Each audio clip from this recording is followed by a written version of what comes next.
Setelah menunggu dengan penuh harapan, kabar terbaru mengenai pengumuman kelulusan P3K tahap 2 akhirnya dirilis oleh Badan Kepegawaian Negara. Dalam surat edaran BKN, nomor yang terbit pada tanggal 20 Mei 2025, disebutkan bahwa jadwal pengumuman kelulusan untuk formasi P3K tahun anggaran 2024. Tahap 2 akan dilakukan pada tanggal 16 hingga 25 Juni 2025. Surat edaran ini menjawab banyak pertanyaan dan kebingungan di kalangan peserta seleksi yang selama beberapa minggu terakhir bertanya-tanya mengenai kejelasan hasil seleksi mereka. Pengumuman ini berlaku untuk seluruh instansi pusat dan daerah yang telah menyelenggarakan seleksi P3K tahap kedua. Adapun pelaksanaan pengumuman ini dilakukan secara online dan terpusat melalui portal resmi SSCASN BKN di alamat scan.bkn.go.id. Untuk mengecek status kelulusan, peserta hanya perlu login menggunakan akun SSCASN masing-masing. Kemudian hasil akan langsung muncul di dashboard. Ini adalah metode yang dianggap paling aman, efisien, dan transparan.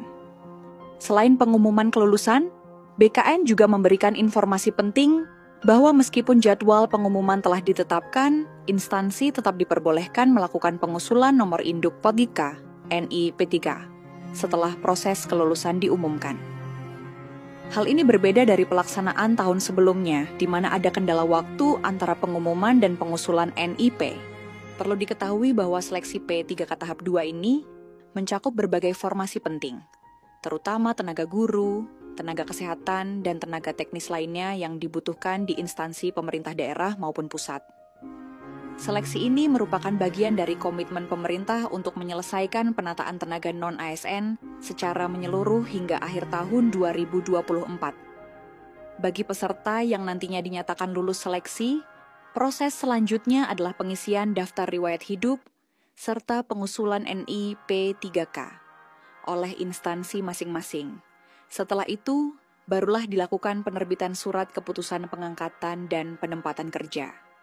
Sebagai pengingat penting, seluruh peserta diimbau untuk tidak mudah percaya pada informasi yang beredar di media sosial yang tidak berasal dari sumber resmi seperti BKN, Menpan RB, atau instansi pemerintah daerah. Jangan tergiur janji-janji oknum yang mengaku bisa meluluskan peserta. Semua proses P3K dilaksanakan secara transparan, objektif, dan berbasis sistem merit. Dengan adanya kepastian jadwal ini, diharapkan para peserta P3K tahap 2 bisa mempersiapkan diri dengan baik, menjaga kesehatan, dan terus memantau perkembangan informasi hanya dari kanal resmi. Pemerintah terus memperbarui skema kepegawaian demi menjawab kebutuhan pelayanan publik yang efisien dan fleksibel. Salah satu inovasi yang sedang dalam tahap pembahasan lebih lanjut adalah penerapan sistem kerja paruh waktu bagi pegawai pemerintah dengan perjanjian kerja P3K. Menariknya, sistem ini juga akan membawa pengaruh terhadap skema gaji P3K paruh waktu di tahun 2025. Berdasarkan paparan dari Kementerian Pendayagunaan Aparatur Negara dan Reformasi Birokrasi, Kemenpan RB, P3K paruh waktu nantinya akan bekerja dengan jam kerja yang lebih singkat dibandingkan pegawai penuh waktu.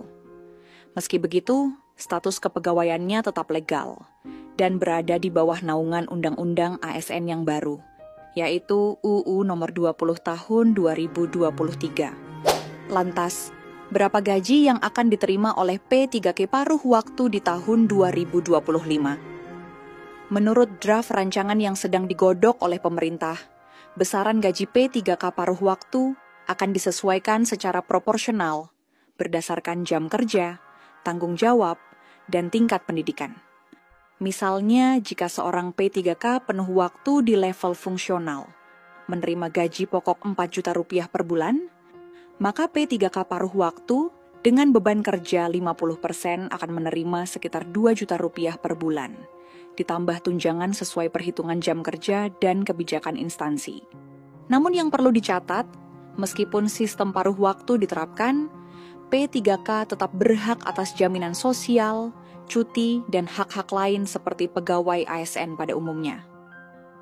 Kemen-PNRB menyebutkan bahwa skema ini bisa sangat efektif untuk menjawab kebutuhan tenaga teknis di daerah, terutama yang sifat pekerjaannya tidak memerlukan kehadiran penuh setiap hari.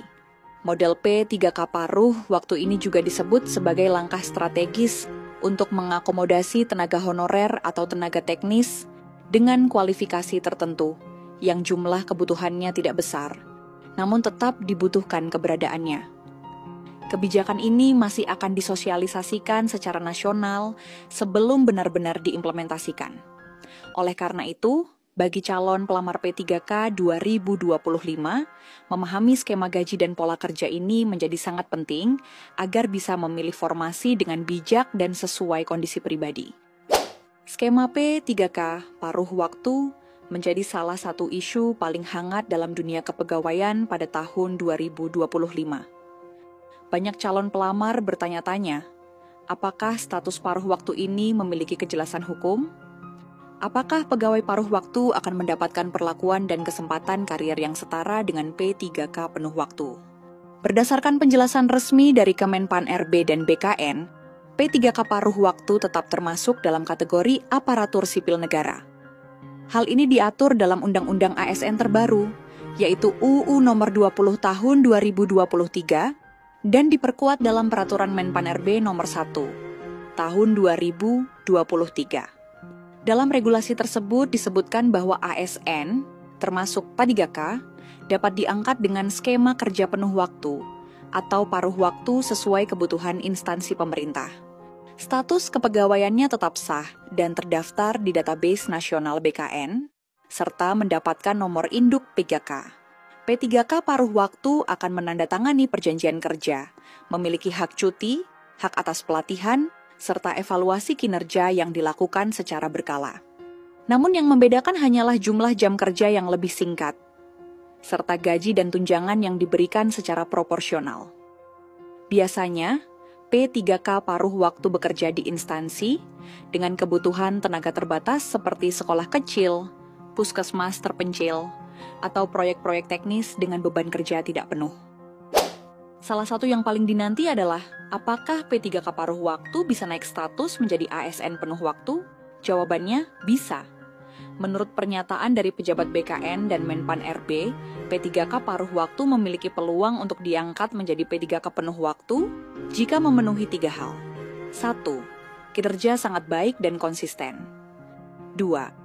Ada kebutuhan formasi tambahan di instansi. 3. Tersedia anggaran dan persetujuan dari Kemen-PAN-RB. Beberapa daerah bahkan telah menyampaikan bahwa P3K paruh waktu bisa diprioritaskan dalam rekrutmen tahun berikutnya apabila performa mereka terbukti unggul. Jadi, meskipun dimulai dengan status paruh waktu, jalur karier tetap terbuka lebar. Untuk Anda yang saat ini menjadi honorer atau tenaga kontrak, P3K paruh waktu bisa jadi langkah awal menuju status ASN yang lebih permanen dan stabil. Terima kasih sudah menyimak video ini sampai akhir. Semoga informasi tentang pengumuman P3K tahap 2 bisa memberikan gambaran yang lebih jelas buat kamu yang sedang menunggu kabar baik dari pemerintah.